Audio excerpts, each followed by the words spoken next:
Olá, segunda série. Vamos iniciar agora a nossa aula de Química de número 21. E nós teremos como tema influindo na situação de equilíbrio.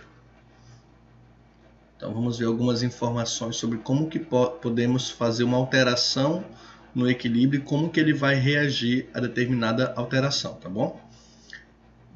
É possível provocar alterações em um equilíbrio químico por meio de variações de temperatura ou da adição de uma substância, entre outras formas.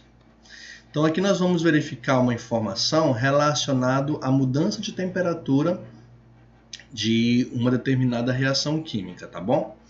O gás dióxido de nitrogênio de coloração castanha, contido em um balão de vidro, é colocado em 2 banhos de diferente temperatura, como vemos na imagem abaixo. Então aqui no lado esquerdo nós temos o balão sendo inserido em uma temperatura alta, de 100 graus Celsius. E aqui no lado direito uma temperatura baixa, de 0 graus Celsius. E se vocês verificarem, a coloração deles mudam, né? Num ele fica mais forte, no temperatura maior, no outro ele vai ficar um pouquinho mais transparente, mais claro, né? Nessa experiência está em jogo o equilíbrio de dimerização, processo em que a fórmula molecular do produto é o dobro da do reagente, do NO2. Então aqui, se nós verificarmos, no lado esquerdo nós vamos ter uma quantidade maior de dióxido de nitrogênio. E do lado direito nós vamos ter uma quantidade maior de tetróxido de nitrogênio. Tá bom? Já vamos ver o porquê disso. Olha aí. O aumento da temperatura favorece a reação no sentido 2, enquanto a redução favorece a reação no sentido 1. O que seria esse sentido 2 e sentido 1? É isso aqui, ó. Deixa eu colocar aqui um ponteiro para vocês verem. Então, a reação do tipo 2 é para a formação do reagente. Tá? Ou seja, o produto formando o reagente. Então, aumentou a temperatura, o produto vai formar reagente. Diminuiu a temperatura, aí vai acontecer a reação do tipo 1, que é o reagente formando o produto. Ok? Uma quantidade maior de formação de produto.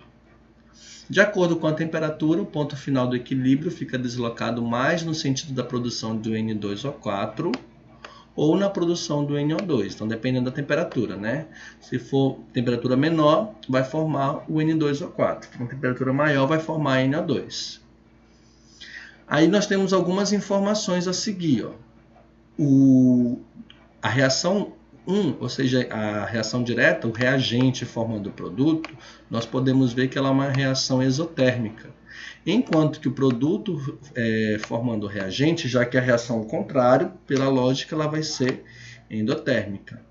Aí nós temos uma conclusão. Concluímos então que o aumento da temperatura favorece a reação endotérmica. Isto é, aquela que absorve o calor fornecido pelo ambiente. Por outro lado, a redução de temperatura favorece a reação exotérmica.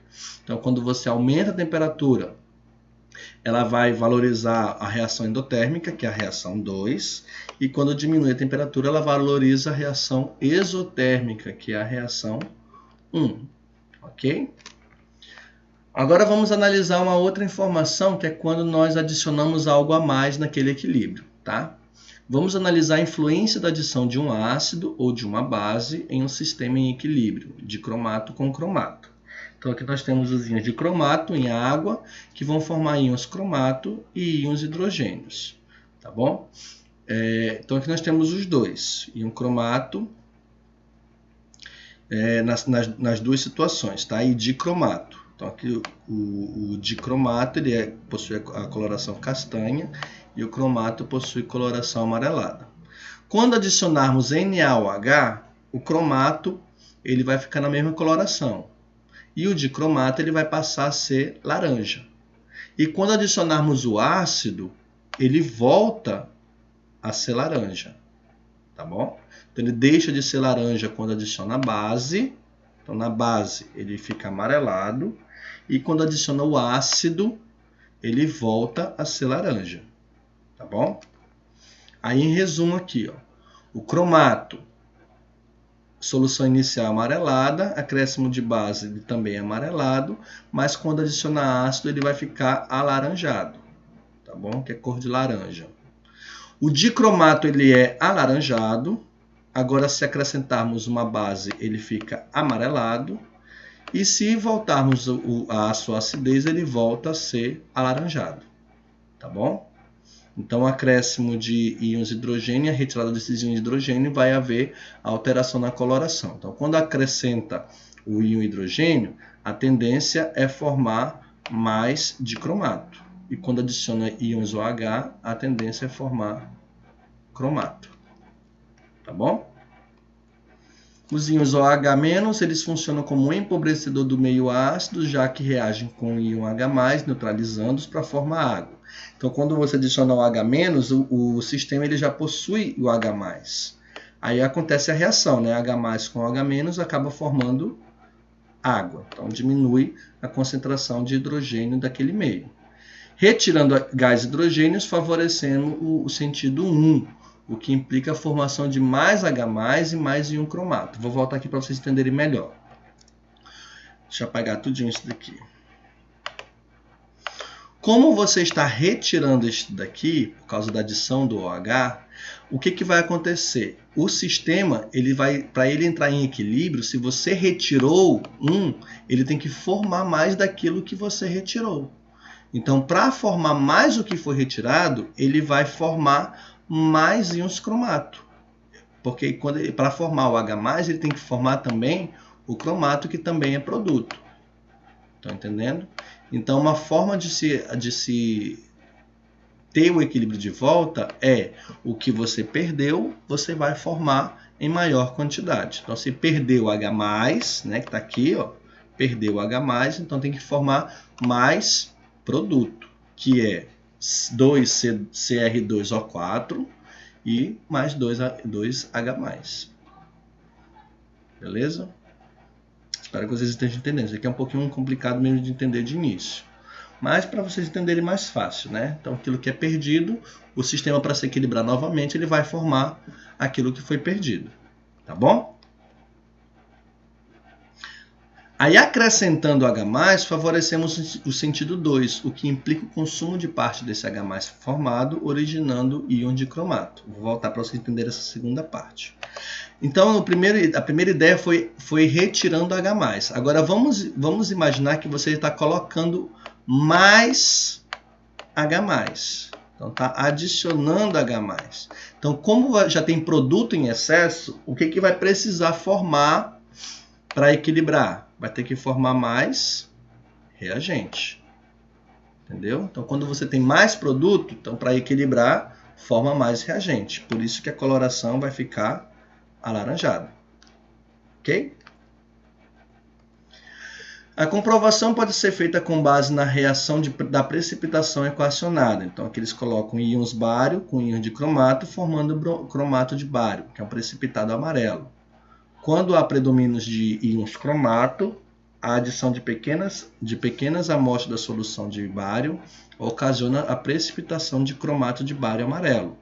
No caso do predomínio de dicromato, não há precipitação. Então, o bário ele não vai formar precipitado com o dicromato. Deixa eu ver se tem a reação aqui. Então, aqui nós temos o acréscimo de bário. Né? Então, o bário está vindo. Olha aqui, formando essa partezinha turva, é o salzinho que está sendo formado, o cromato de bário.